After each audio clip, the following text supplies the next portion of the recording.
Yo, what's good, y'all? It's David. We hear some NBA breaking news. It was just reported that De'Aaron Fox was traded to the Spurs in a three-team deal where Zach LaVine is going to the Kings and the Bulls are getting some minor pieces, I guess. In this trade, the Spurs received De'Aaron Fox and Jordan McLaughlin. The Kings got the biggest portion. They got Zach LaVine, CD Kiosko. I probably pronounced that wrong, but CD Kiosko, and 3 first-round picks from the Spurs. One of them was theirs from 2027. The other one was a 2025 Charlotte pick, which is probably going to be pretty good, and a Minnesota pick from 2031. They also got 3 second-round picks from Chicago, Denver, and one of their own that they had traded to the Spurs. In this trade, the Bulls really get nothing. They just get Zach Collins, Trey Jones, Kevin Huerter, and their 2025 own pick. And I guess they just got the money off the books, which is all that really matters at the end of the day. I know this doesn't really feel like big breaking news after Luka got traded for Anthony Davis. That was crazy.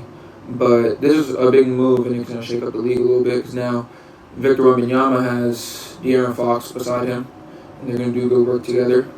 For the Bulls, I think this is just their way to get rid of Zach LaVine and try to start fresh. They still got to move Vucevic, so we'll see where he goes. They got a couple days. But they just want to take his money off the roster and restart their rebuild. I guess they got Kevin Huerter, Zach Collins, and Trey Jones. I don't think it'll really make a big difference for them, but at least they can get to tanking now. This is a big step for the Spurs.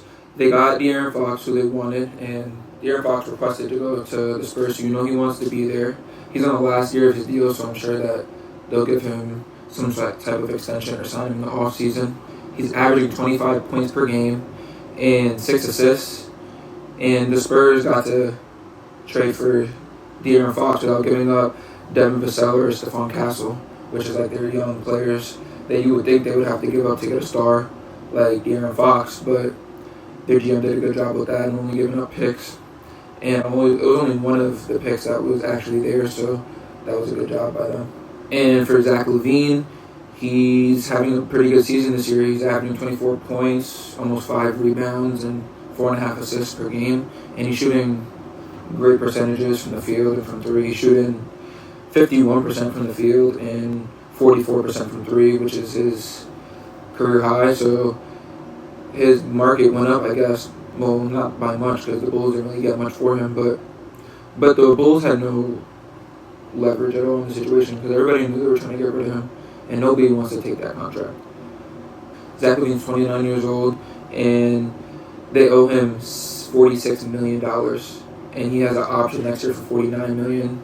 It's a player option, so I'm sure he's going to take that because nobody's giving him that money again. And now Zach LaVine's paired back up with DeMar DeRozan like he was with the Bulls, but now he has Malik Monk. And they have Domantas Sabonis, who should have been an all-star this year. So they have a pretty decent team. I don't see them winning anything this year or even next year, but they got some potential, I guess. Alright, so we're going to get into some winners and losers from the trade. So the obvious winner, I think, is the Spurs. They got De'Aaron Fox. They didn't give up Stephon Castle or Devin Vassell. They gave up 3 picks. Well, 3 first-round picks, one of them being theirs. So I think it was a good job by them, and it really puts them in a position to win now. So I'll give them a B. And the Kings, I think they're also a winner. I will give them a B+, because they did get a good amount of picks, and they got Zach LaVine.